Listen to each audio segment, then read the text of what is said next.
Coming straight from Samueli Academy, I'm your host, Abraham Jimenez, and this is your weekly podcast. Today's topic is on education for the youth and its effects on voter turnout. With us here today, I'm Sammy Barrera. Ana Ventura.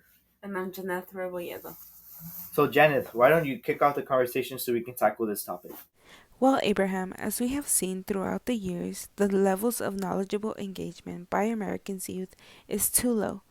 Less than half of young Americans vote even in presidential elections, and just 10% of Americans between 18 and 24 meet a standard.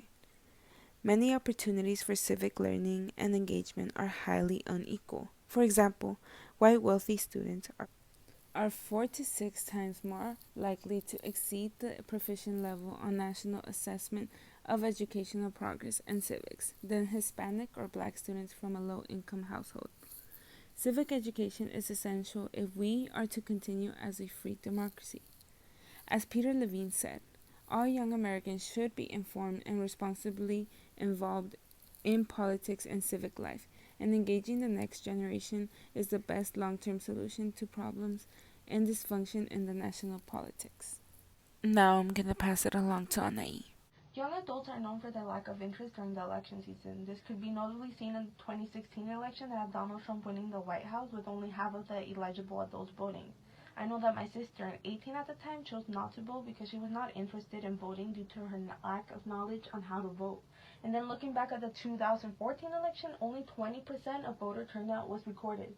This, according to census data, the lowest ever recorded in history.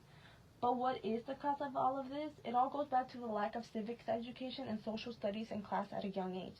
Studies have proven that if we were to teach kids about politics and the government at a young age, their interest and need for wanting to participate in their democracy would increase. Take Keith Kawashima of Tufts University Center for Information and Research on Civic Learning and Engagement. He says that civic engagement should inspire students to translate knowledge about government and policy, making it into action. This could be in the form of volunteering and community organizing to lobbying and voting. Civics shouldn't just be taught in one separate class. It should be the staple of education. Today, it's noticeable how important it is to have these type of classes and how beneficial it is for students to be educated. By not providing the education needed for kids to feel engaged in the election process, I don't see why we complain about it. We are failing them by not providing the education that's needed for young voters to go out and vote. So if we want to increase the likelihood of having better voter turnout, let's start by engaging these students on such topics at a young age, for then, when they grow older, know what they like and know what they're doing. Now, Abraham, what do you think or feel about this whole situation? Good afternoon. My name is Abraham Jimenez, and I will be talking about the education and barrier on my perspective and what I think it is. So I found an article that relates to education on the youth about voting, which focuses on Texas voting for the youth to turn out bigger in 2020 than how it did in 2018. It gives quotes about Texas and their voting on how to improve the youth to get the votes in. Victoria de Francesco Soto, a lecturer at UT Austin LBG School of Public Affairs, said, "Young folks don't tend to register, don't tend to vote at the same rates than older folks do. I believe this is because teens or the younger folks aren't educated on who to vote and why voting will probably make a difference in their communities.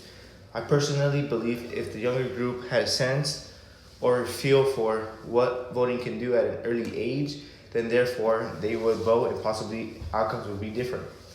Texas had an improvement on the younger voting group and hope to continue this for it to go.